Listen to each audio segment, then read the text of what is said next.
জলবায়ু পরিবর্তনের প্রভাব মোকাবেলায় ও সবুজ নগরী গড়ার প্রত্যয়ে নগরীতে বৃক্ষরোপণ কর্মসূচি গ্রহণ করেছে চট্টগ্রাম সিটি কর্পোরেশন।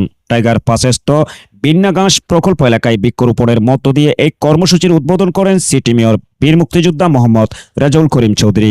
এ সময় চট্টগ্রাম সিটি কর্পোরেশনের প্রধান নির্বাহী কর্মকর্তা Sheikh Mohammad Tohidul Islam, panel mayor Mohammad Giasuddin, councillor Abdus Salam Masum, Abul Hasnat, Mohammad Belal, সচিব মোহাম্মদ আশরাফুল আমিন, মেয়রের একান্ত সচিব মোহাম্মদ আবুল হাশেম, প্রধান শিক্ষা কর্মকর্তা মোহাম্মদ সাইফুল ইসলাম, প্রধান হিসাবরক্ষক কর্মকর্তা হুমায়ুন কবির চৌধুরী, ম্যালেরিয়া ও মশক নিধন কর্মকর্তা শরীফুল ইসলাম মাহি, উপপ্রধান পরিচ্ছন্ন কর্মকর্তা মুর্শেদুল আলম চৌধুরী, বস্তি উন্নয়ন কর্মকর্তা মইনুল হোসেন জয় প্রমুখ।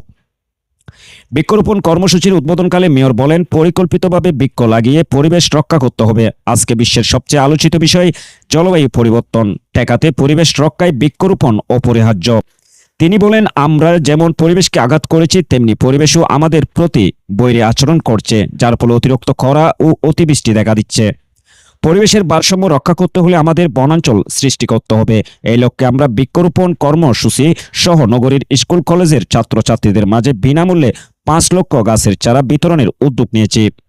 এছাড়া প্রত্যেক কাউন্সিলরকে নিজ নিজ ওয়ার্ডে রোপণের জন্য 5,000 করে চারা প্রদান করা হয়।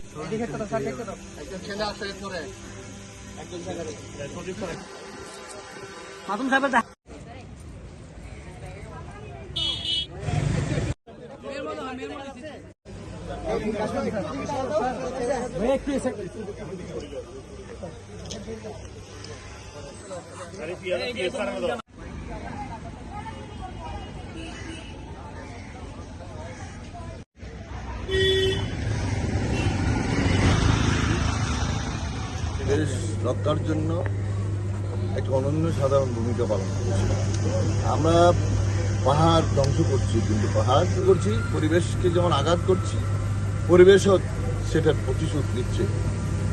আমাদের পরিবেশ বান্ধব সুন্দর সবুজ নগরী হিসেবে গড়ে তোলার জন্য আমরা চট্টগ্রাম সিটি কর্পোরেশন রোপণ করব। আজকে আমরা বিভিন্ন স্কুল কলেজে এই চারা বিতরণ করছি।